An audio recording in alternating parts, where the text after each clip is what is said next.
राम राम बंधुओं, ज्योतिर्लोक में आपका फिर से हार्दिक स्वागत है। हम दोषा शौच प्रकरण में हैं और इसको समझने का प्रयास कर रहे हैं। दोषा शौच में प्रथम संसर्गा शौच जो था उसकी चर्चा तो कर चुके हैं। संसर्गवश होने वाला अशौच, और ये दोषा शौच जो है वो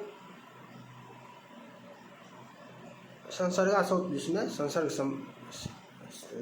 संसर्ग दोष ये नित्य हो जाता है, आजन्म मृत्यु पर्यंत का हो जाता है। इसी प्रकार से आत्मीय दोष भी होता है। दूसरा जो है वो आत्मीय दोष है, और ये भी इसमें भी बहुत दोष आजीवन का हो जाता है। विशेष स्थितियों में, जैसे सामान्य कुछ काल के लिए अस्वस्थ हो गए तो वहाँ पर आजीवन का नहीं होगा, किंतु दीर्घ रोग हो गया,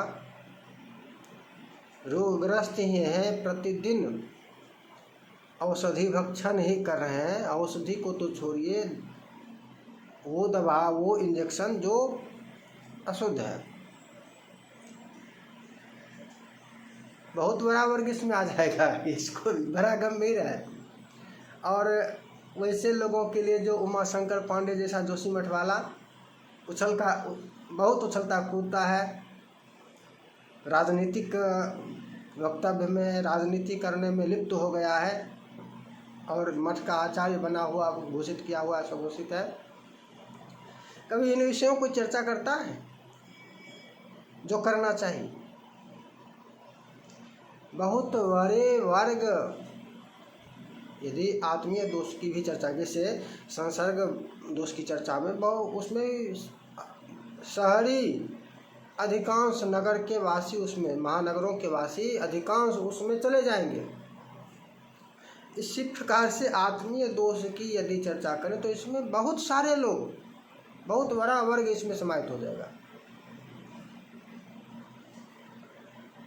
प्रतिदिन दवा खाना ही है।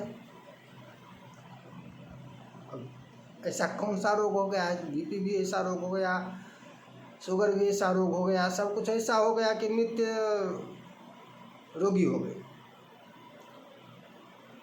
नित्य रोगी हो गए, दीर्घ रोगी हो। ऐसे रोगी के लिए भी कहा कि सदैव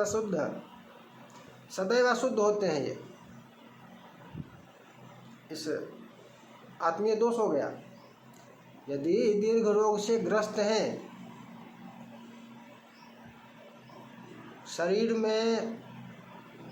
शरीर सक्षम न हो कर्म करने में, अक्षमता आ गई,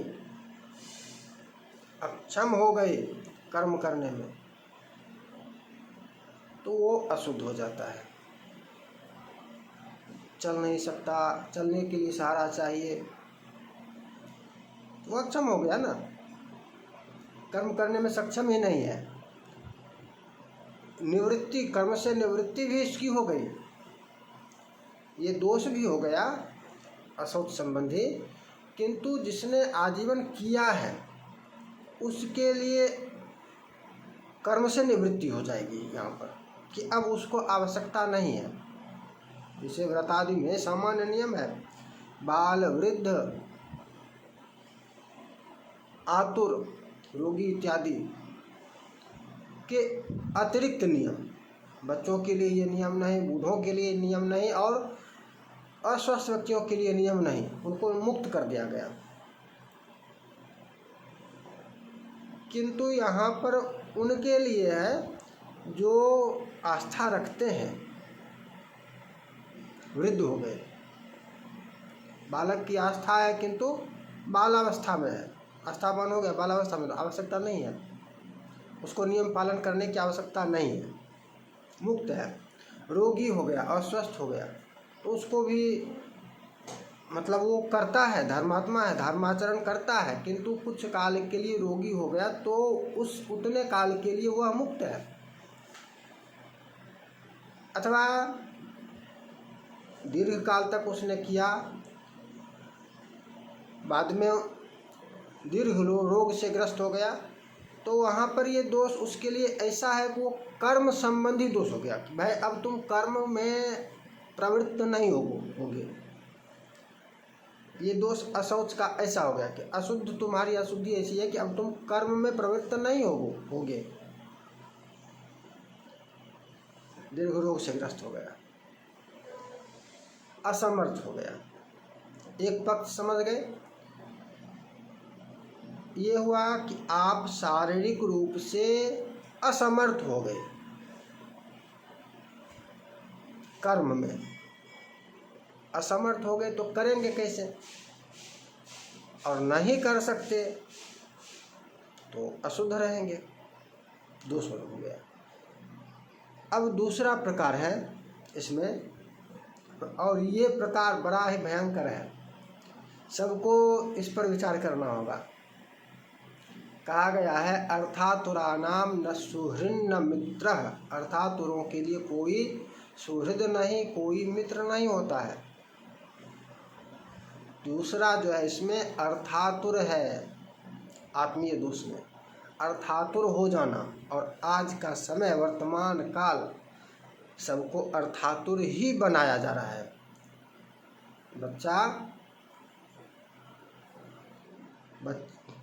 बाल्यावस्था से ही बच्चे को अर्थातुर बनाया जा रहा है। घर में भी बनाते हैं, स्कूलों में भी वही पढ़ाया जाता है, अर्थातुर अर्थातुर अर्थातुर अर्थातुर। इससे आगे कुछ नहीं, दुनिया में बस अर्थ ही अर्थ है।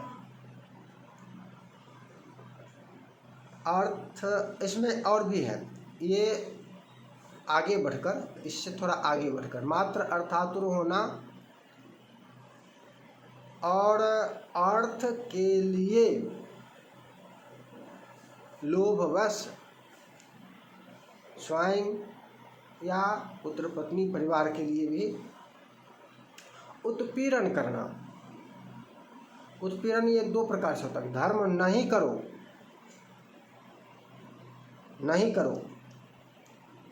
या करो, दिखावा करो, दोनों प्रकार का हो सकता है। ये उत्पीड़न दोनों प्रकार का हो सकता है कि नहीं करो। यदि तुम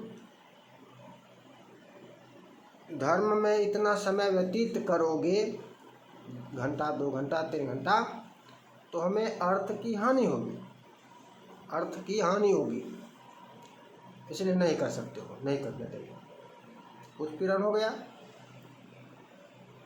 हो गया पत्नी, पुत्र या स्वयं का भी किया जा सकता है। भाई 2 घंटा यदि हम नित्य कर्म में रहेंगे तो फिर अर्थार्जन कब करेंगे, प्रश्न आता है। अर्थ लोभ से छोड़ दो, स्वयं का उत्पीड़न कर लिया, या अर्थ लोभ से कुछ आडंबर करो, दोनों हो सकता है। यहाँ पर आडंबर करो कुछ भी, कि अनेकों प्रकार के आडंबर होते हैं, और समाज आपके ऊपर पैसा आपको देगा। आडंबर में एक वो भी आप देख सकते हैं कि फिल्मों में जो आपको दिखाया जाता है जैसे कि जिंदा व्यक्ति भी, जीवित को भी कफन, श्वेत वस्त्र ढककर और उसके नाम पर चंदा मांगा जाता था। व्यक्ति हो तो हो, बिना व्यक्ति के भी कुछ भी वहाँ पर रखकर ऐसा भी किया जाता था, दिखाया जाता था। इस प्रकार के अनेकों आचरण होते हैं, ये भी दोष है, और ये भी आजीवन का दोष है। अर्थातुर स्वयं और परिवार के लिए भी, ये नहीं कि मात्र स्वयं तो धर्म कर रहा है और परिवार को उत्पीड़न करेगा, नहीं, परिवार, पुत्र का भी अधिकार है, पत्नी का भी अधिकार है। हम नहीं करते हैं तो हम ना करें, किंतु पत्नी को नहीं रोक सकते, पुत्र को नहीं रोक सकते। इसके पश्चात एक और प्रकार है, और इसमें भी बहुत सारे लोग आ जाएंगे, सर्वदा ऋणग्रस्त। देखिए, जब तक आप ऋणी रहते हैं तो दाता जिसने ऋण दिया उसके अधीन हो जाते हैं, पराधीन हो जाते हैं, और उसकी अधीनता के कारण आप दोषी हो जाते हैं। वर्तमान में तो सबको ऋणी बनाया जा रहा है, सबको ऋणी बनाया जा रहा है। हालांकि यद्यपि इसमें थोड़ा सा अंतर है, बैंकों से क्रेडिट कार्ड पर या इन प्रकारों से लेना, इसमें थोड़ा सा अंतर है। व्यक्तिगत अधीनता होती थी, इसमें अधीनता नहीं होती है, थोड़ा सा अंतर हो जाता है। व्यक्तिगत रूप से किसी का ऋण लेना, उसमें अधीनता आ जाती थी, वो आपको आकर अपना काम भी आपसे करवाता था, आपको कह सकता है कि ऐसा करो, ये करो, ये करो, क्योंकि आपने उसका ऋण लिया है। तो इस प्रकार की ऋण सदैव ऋणग्रस्त ही रहने वाला तो सदैव अधीन रहेगा। वो उसके लिए दोषाशोच हो गया, आत्मीय दोष हो गया। सदैव ऋणग्रस्त रहना आत्मीय दोष है। अगला प्रकार है, इसमें भी बहुत सारे लोग आ जाएंगे, संस्कारहीन होना, संस्कार रहित होना। संस्कार के तो अब चर्चा करने की बात नहीं है। जितने भी आप जहाँ कहीं भी देखते हैं, किसी भी स्क्रीन पर, चाहे वो टीवी हो, टीवी में मीडिया हो, या बड़ी बड़ी सभाएं हों, स्कूल हों, बड़े से बड़े स्कूल कॉलेज हों, जहाँ कहीं देखते हैं तो कितने संस्कारी आपको वहाँ पर मिलते हैं। चूड़ाकरण संस्कार यदि हुआ है तो उसमें शिखा स्थापन हुआ, शिखा स्थापन किया गया, तो कितने लोगों की शिखा है आप देखिए, संस्कार रहित है, अथवा संस्कार किया गया तो त्याग चुका है। दोनों बात है, या तो संस्कार रहित है या संस्कार का त्याग कर चुका है। उपनयनादि संस्कार से रहित, ये भी दोष, आत्मीय दोष हो जाता है, संस्कारहीन होना। कहने के लिए तो ये सब कहते हैं बहुत चिल्ला कर, मैं भी हिंदू, मैं हिंदू नहीं हूँ क्या, मैं भी हिंदू हूँ। कैसे हिंदू हो? जब मर्जी जाती है टोपी पहन लेते हो, जब मर्जी जाती है इफ्तार करने लगते हो, जब मन होता है जाकर चादर चढ़ाने लगते हो, सबकी पूजा करने लगते हो, और तुम हिंदू हो। संस्कार रहित हैं, और ये आत्मीय दोष है, आत्मीय दोष है, आजीवन का दोष है। इन लोगों का धर्म में मतलब विशेष कर्मों में अधिकार भी नहीं बनता है। सामान्य पंचदेवता पूजन आदि में, पौराणिक कर्मों में अधिकार रहेगा, किंतु विशेष कर्मों में, वैदिक कर्मों में इनका अधिकार ही समाप्त हो जाता है। ये लोग जो कहने वाले हैं मैं भी हिंदू हूँ, मैं ही असली हिंदू हूँ, अधीनता जो पहले भी थोड़ा सा कर चुके हैं, उस पर आगे भी आएंगे। अभी संस्कारहीन पर हैं। स्कूलों में जनेऊ उतारने वाली, आपने देखा होगा, स्कूलों में जनेऊ, परीक्षा के नाम पर जनेऊ उतारना, जनेऊ काटना, ये प्रसंग आया था, ये प्रकरण इधर भी आया है। संस्कारहीन जानबूझकर किया जा रहा है, षड्यंत्र करके किया जा रहा है। यदि आपने संस्कार लिया भी है तो उसका ये शासन तंत्र वाले जो बैठे हैं, और इसके ऊपर संज्ञान क्यों नहीं लिया न्यायपालिका ने? इसके लिए ये सर्वोच्च न्यायालय जो है, इसने स्वतः संज्ञान क्यों नहीं लिया? मतलब हिंदूद्रोही, ये हिंदूद्रोह कैसे नहीं है? ये हिंदूद्रोह है, आपने क्यों नहीं स्वतः संज्ञान लिया? गायत्री रहित, जो गायत्री से हीन है, वह भी, गायत्री से हीन होना आत्मदोष होता है, आत्मीय दोष में इसकी गणना होती है। अगला भार्यावशी, जिसको जोरू का गुलाम कहा जाता है। भार्या के वशीभूत जो है, गुरु की निंदा करने वाला जो है, गुरु निंदक, भार्यावशी, ये आत्मीय दोष है। भार्यावश में होना, कहते हैं ये मतलब मिलजुल कर फलना चलना, कहने के लिए उनके पास तर्क से वो बहुत अच्छा सिद्ध करेंगे, किंतु भार्यावश होना कानून, न्यायपालिका, सबके सब नारी सशक्तिकरण इत्यादि इत्यादि के नाम पर ऐसा कर रहे हैं कि सबके सब नारी वश हो जाते हैं, भार्यावशी बनते जा रहे हैं। न बनेंगे तो हत्या की भी बात आ गई है, हत्या तक की व्यवस्था इतने ऊंचे स्तर पर पहुंचा चुके हैं इसको। ये जो कहा गया है, सबने कहा कि न्यायपालिका, बहुत लोग कह रहे हैं न्यायपालिका इस स्थिति के लिए उत्तरदायी है, न्यायपालिका इसके लिए उत्तरदायी है। हाँ, यहाँ पर दिखता है कि आपने उस स्थिति तक इसको पहुँचा दिया कि अब पत्नी पति की हत्या करने लगी है, प्रेमी के लिए पति की हत्या करने लगी है। विवाह से पहले सोचना होगा कि किससे विवाह कर रहे हैं।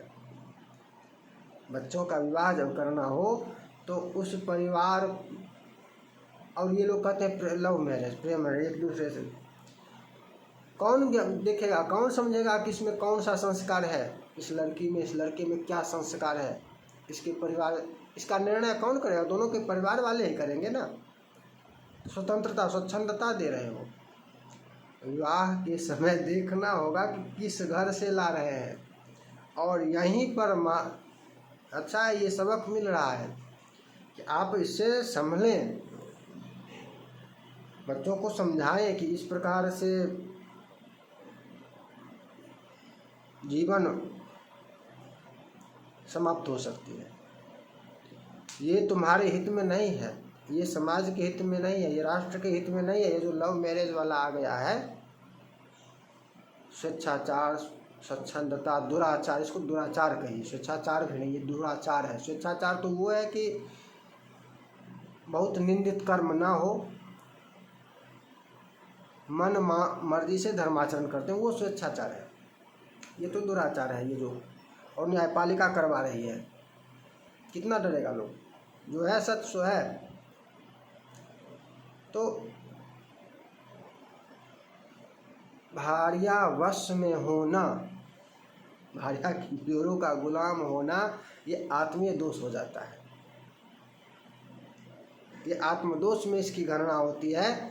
तो इसका निर्णय कौन करेगा? इसमें इससे कौन सुरक्षित? इससे अभिभावक, घर के लोग ही बेटियों को इस प्रकार की ज्ञान शिक्षा देते हैं। बेटों को इस प्रकार अब बेटों के लिए ऐसी बहू लाते हैं, पत्नी लाते हैं जो आत्मदोष उत्पन्न न करे। इसका निर्णय परिवार के लोग ही करते हैं। नित्य कर्मोपेक्षक, नित्य कर्म की उपेक्षा करने वाला, नित्य कर्म को अब जानने वाले भी नहीं है। उपेक्षा तो तब होगी ना जब जानेंगे कि नित्य कर्म क्या है। उपेक्षा तो तब होगी जब जानेंगे कि नित्य कर्म क्या है, नित्य कर्म की क्या विधि है। जब जानते भी नहीं है नित्य कर्म के बारे में कि नित्य कर्म क्या है, तो फिर उपेक्षा से भी बहुत बड़ी बात हो गई। बच्चों को क्यों नहीं बताते हैं? बताना चाहिए था। ये जो मैं भी हिंदू, मैं भी, पूछिए नित्य कर्म क्या है, बताओ कि क्या क्या नित्य कर्म करते हो। दांत खिसोड़ देंगे, आत्मीय दोष है। सांसारिक कार्य, उपेक्षा कहाँ पर है? वो तो नहीं जानने वाले का बात है। उपेक्षा कहाँ पर है, इसको समझिए। उपेक्षा वहाँ पर है जिसको नित्य कर्म का ज्ञान है, कुछ काल किया भी, किंतु सांसारिक कार्यों के कारण दौड़ भाग ऐसी जीवन शैली बना दी गई है कि बस दौड़ भाग करते रहो। नित्य कर्म गए, ताका पर रख दिया, ताक पर रख दिया नित्य कर्म को सांसारिक दौड़ भाग के लिए। खाना भोजन क्यों नहीं छोड़ा? भोजन के लिए समय है, नित्य कर्म के लिए समय नहीं है। नित्य कर्म की उपेक्षा यहाँ पर हुई, और नित्य कर्म की उपेक्षा करने वाला भी दोषी, आत्मीय दोष उसमें आ जाता है, आत्मदोष, ये आत्मदोष है। लोभ, भय, लोभवश, भयवश धर्म से च्युत हो जाने वाला। अब इसमें उदाहरण है तात्कालिक, एक उदाहरण है आपका वही जनेऊ काटने वाला प्रसंग परीक्षा में। उसमें कुछ लोगों ने उतार लिया, कुछ लोगों ने कटवा लिया। कुछ विद्यार्थी ने, वहाँ पर परीक्षार्थी ने उतार लिया, कटवा लिया। वो क्या हुआ? वो च्युत हो गया। जिसने उतार लिया वो च्युत हो गया धर्म से।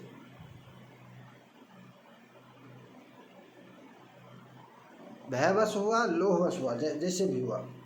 बहुत सारे आगे सामने जो आए उन्होंने नहीं उतारा। ये गर्दन जो कटाया जाता था वो किसका कटता था? जो जनेऊ नहीं उतारता था, धर्म का त्याग नहीं करता था, उसी का ना अस्थायी लोग जो आक्रांता थे वो गर्दन काटते थे उसी। और जो च्युत हो गए वो कहते हैं तलवार के डर से सलवार पहनने वाले, वो तो च्युत हो गए। और वो लोग आज देश को चलाने का प्रयास करते हैं कि देश मेरे अनुकूल चलेगा, देश मनुस्मृति से नहीं चलेगा, मनु की संतान मनुस्मृति से ही चलेगी।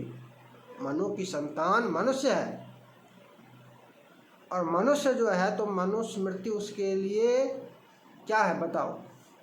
क्यों नहीं मनुस्मृति से चलेगा? मनु की संतानें मनुष्य है, मानव है, मानव, मनु की संतान मानव, मनु की संतान मनुष्य।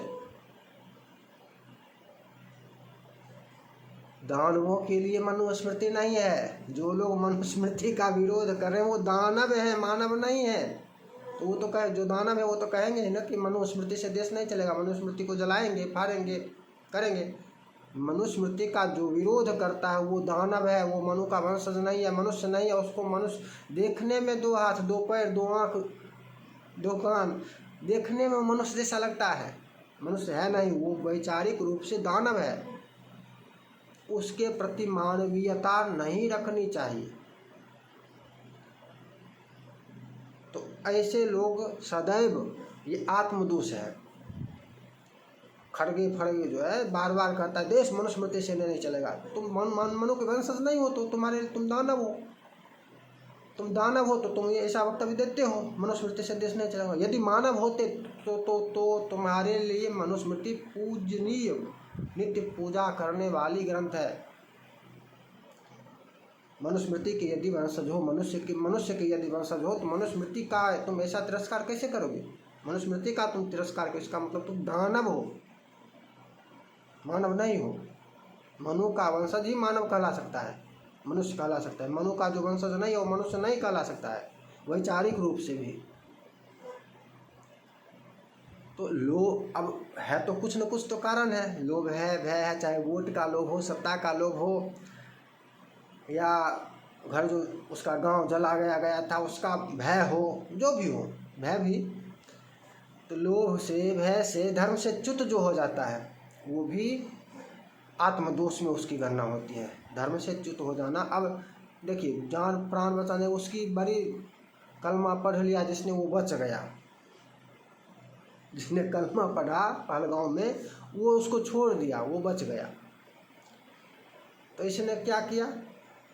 आत्मरक्षा के लिए कलमा पढ़ा। इसमें विशेष गहराई में जाएंगे तो इसमें दोष दिखता नहीं है वास्तव में। कुछ लोग इसमें दोष भी दिखाने का प्रयास करेंगे, किंतु ये विचार का विषय रहेगा। इससे आगे जाने पर, जैसे कहने को तो वो प्रोफेसर है और कोई चिन्ह नहीं था, कलमा पढ़ने से उसने छोड़ दिया। इसका क्या तात्पर्य है कि उसमें कहीं से कोई हिंदू का लक्षण नहीं दिखा। न तो तिलक चंदन, न शिखा, न यज्ञोपवीत, कहीं से वो हिंदू दिखा ही नहीं। तो उसने कलमा पढ़ा या नहीं पढ़े, इससे क्या फर्क पड़ता है, क्या अंतर पड़ता है? वो हिंदू होते हुए भी हिंदू नहीं है। अब ऐसे लोगों को ना तो हिंदू ना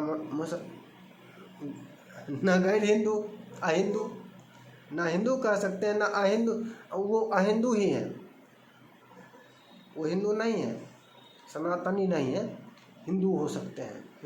हिंदुस्तान में रहने वाला हिंदू कहला सकता है, सनातनी नहीं है। तो उसके बारे में क्या चर्चा करें? वो दोष आत्मदोष से संलिप्त ही है। आगे का कलमा पढ़ लिया, इसमें कौन सा दोष है? दोष तो पहले से आत्मदोष से संलिप्त है। उसमें संस्कार नहीं है, गायत्री नहीं है, इत्यादि कुछ भी। यज्ञोपवीत उसका नहीं देखा, सबका कपड़ा खोल कर देखा, उसकी जनेऊ नहीं देखा कि जनेऊ पहने हुए है, या पहने ही नहीं था, नहीं पहने हुए था, दोनों बात है ना। या तो उसने देखा नहीं, कैसे नहीं देखा, वो तो खतना तक देख रहा था। या फिर इसने जनेऊ धारण ही नहीं कर रखा था, इसने शिखा धारण ही नहीं कर रखा था। शिखा तो सबके लिए है, जनेऊ मान लेते हैं, शूद्र के लिए जनेऊ नहीं है। हो सकता है वो अब उस क्या वर्ण है, वर्ण को जाने दीजिए। जनेऊ वो शूद्र हो, जनेऊ नहीं धारण करता हो, ठीक, शिखा तो धारण करना था, शिखा भी नहीं। तब तो कलमा पढ़ने से वो समझ गया कि नहीं, ये हिंदू नहीं है। आत्मदोष। अन्यथा वो तो शिखा धारण कर रहा था, तो शिखा से पहचान हो जाती कि ये हिंदू है। तिलक रहता तो तिलक से सिद्ध हो जाता है कि ये हिंदू है। आत्मदोष पूर्व से ही है, आगे उसको हुआ नहीं हुआ, इसकी चर्चा ही मत कीजिए। कलमा पढ़ने से आगे क्या हुआ, आत्मदोष पूर्व से ही है, आजीवन का है।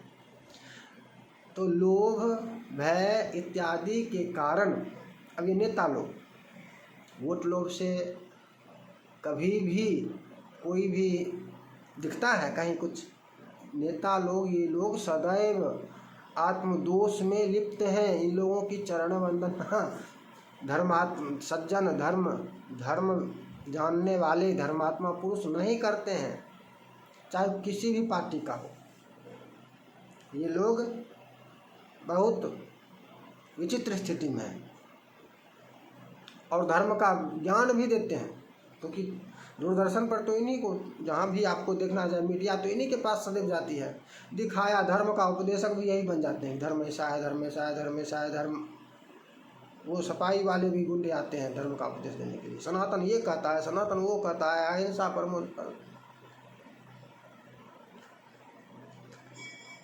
श्रद्धा विहीन, जिसके भीतर श्रद्धा न हो,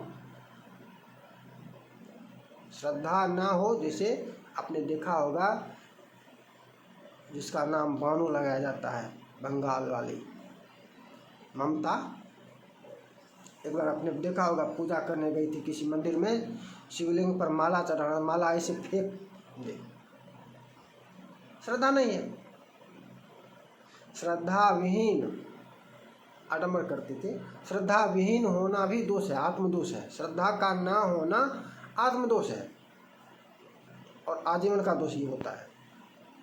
जब तक श्रद्धा वाला प्रकरण इसमें ये हो जाएगा कि जब तक श्रद्धा उत्पन्न न हो जाए तब तक आत्मदोष।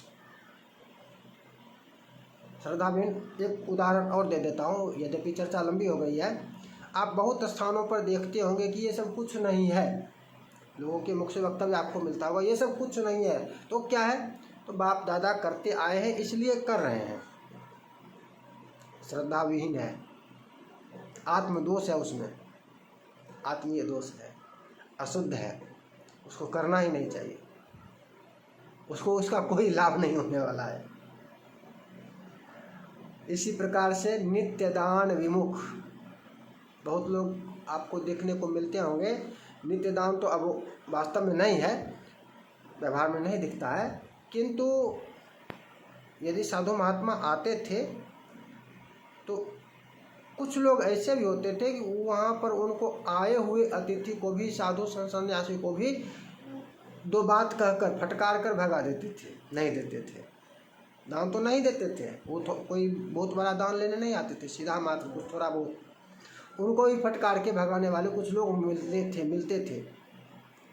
नित्य दान की तो चर्चा समाप्त कर दीजिए, नित्य दान में तो बहुत बड़ा विषय आ जाता है। तो इसमें भी ये भी आत्मदोष है, आत्मदोष है। अन्न का भी दोष होता है, उस अन्न को जो अनैतिक रूप से